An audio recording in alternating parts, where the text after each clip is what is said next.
एक मित्र ने लिखा है, वास्तुशास्त्र का क्या सचमुच में कोई महत्व है?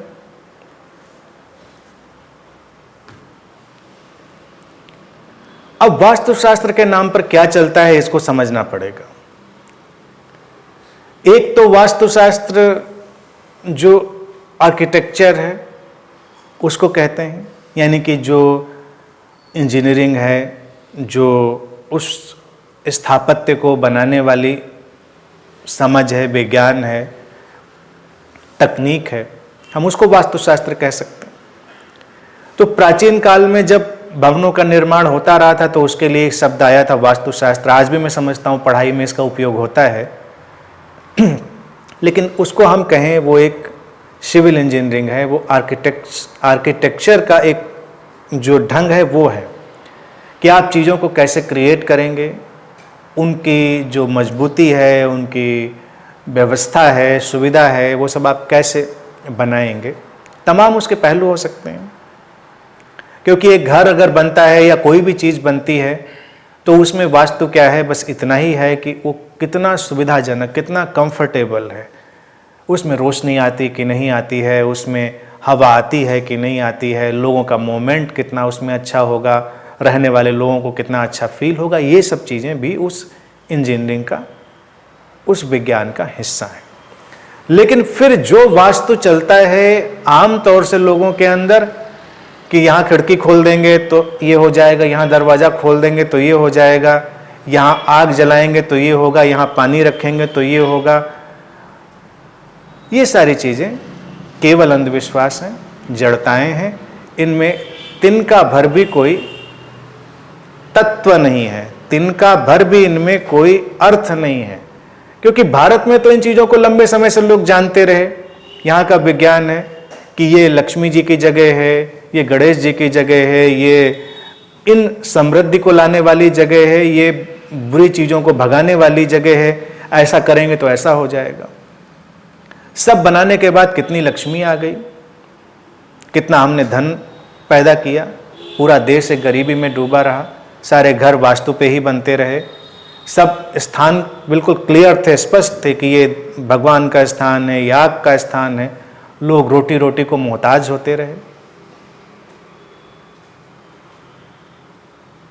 पूरा देश एक गरीबी और अव्यवस्था में डूबा रहा, लेकिन वास्तु तो चलता रहा हर जगह पर। उसने क्या लोगों के जीवन में योगदान दिया, कभी हमने सोचा नहीं। हमने मंदिरों को वास्तु के आधार पर बनाया, हमने तमाम इमारतों को वास्तु के आधार पर बनाया। वास्तु तो एक इंजीनियरिंग, उसकी बात नहीं कर रहा हूं इस समय, वो तो ठीक है, इंजीनियरिंग जितनी भी जरूरी है, लेकिन ये जो अंधविश्वास के नाम पर कि ये जरूरी है, इससे ये होता है। कितने मंदिरों में जाकर लोगों को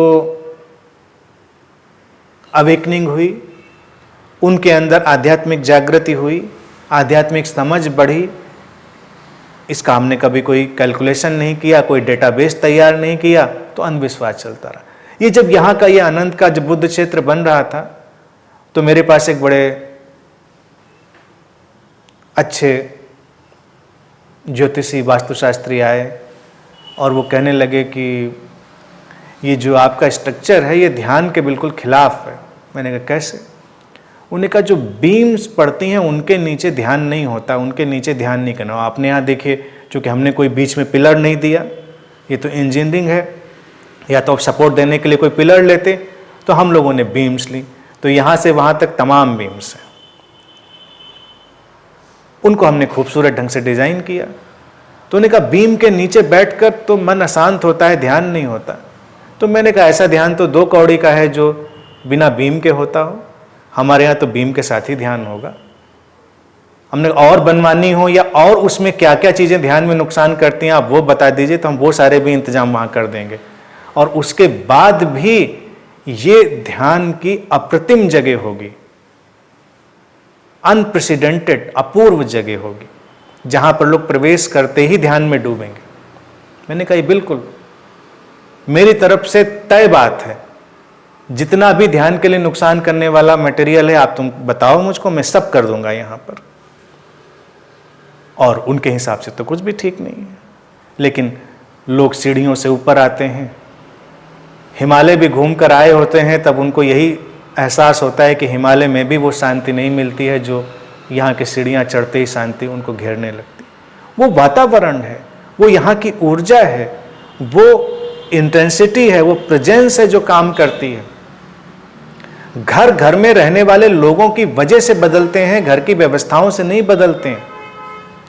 घर के रहने वाले लोग बदलेंगे, उनकी अंतर्दशाएं बदलेंगी तो बदलाव आएगा, ना कि इन चीज़ों से कि तुम ये कर दो वो कर दो। उसके ही चलते हुए एक नया टोटका पैदा हुआ फेंगशुई का, वो चाइना से इंपोर्ट किया, अभी आप कोरिया से करिए, कहीं से करिए, जहाँ बाहर से इंपोर्ट करते रहिए तो लोगों को ज़्यादा अच्छा भी लगता है कि अब इंडिया वाली चीज़ें काम नहीं आ रही, गणेश जी अब उतना मज़ा नहीं दे रहे हैं, तो अब कछुआ रखो, मेढक रखो, कुछ अलग टाइप की चीज़ें रखो जो अभी समझ में ना पड़ती हों, क्योंकि वो तो सब समझ में आ गई, उसमें उतना मज़ा नहीं आ रहा, लग रहा उससे तो कुछ नहीं हो रहा। अच्छा, लक्ष्मी तो बहुत दिन से रख रहे थे, पैसा नहीं आया, फिर किसी ने कहा कि अब ये अलग तरह की कोई देवी आई हैं, या ये कोई डॉल्फिन आई है, या एक पैर पे खड़ा हुआ मेढक आया है, ये लाफिंग बुद्धा आए हैं, ये समृद्धि लाएंगे। हमको लगता है चलो यही ले आएंगे, हो सकता है लक्ष्मी जी ना ला पाई हों, अब वो कन्फ्यूज हो गई हों इतने दिनों में। अब वक्त बदल रहा है भाई, बदलते वक्त के साथ किसको कितना आता है ये तो देखना पड़ता है, तो हम नए वाले सब आइटम रख लेते हैं, उससे भी कुछ नहीं होता। होता है, फायदा होता है, सजेस्ट करने वालों को फायदा जरूर होता है, बाकी इन चीजों से किसी को तिनका भर आज तक कोई फायदा नहीं हुआ।